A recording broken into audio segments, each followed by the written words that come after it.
করতে সুবিধা হবে। এবং এটাকে কিন্তু বেশ খানিকক্ষণ হিট করতে হবে। এই পরিবর্তনটা হতে কিন্তু সময় নেবে। এটা ওয়াটার বাথে রেখে করলে খুব ভালো হয়।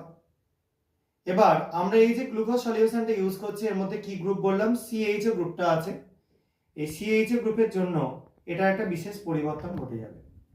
পরিবর্তন কি ঘটবে তোমরা দেখো, আস্তে আস্তে দেখতে পাচ্ছ সলিউশনটা কালার চেঞ্জ হচ্ছে, হালকা ইয়েলো হয়ে যাচ্ছে। আরো দেখো কন্টিনিউ আমরা হিট করতে থাকছি।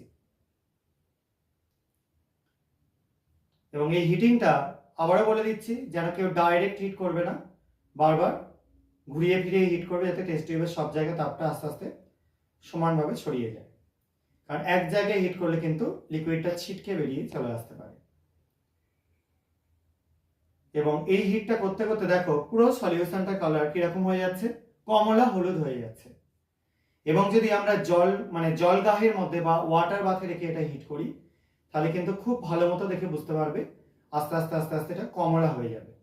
দেখো এখানেও হয়ে যাচ্ছে, ঠিক আছে, দেখো পুরো সলিউশনটার কালার কমলা হয়ে গেছে। এবার যদি আমরা এটাকে অনেকক্ষণ ধরে রেখে দিই, তাহলে দেখবো এখান থেকে একটু লাল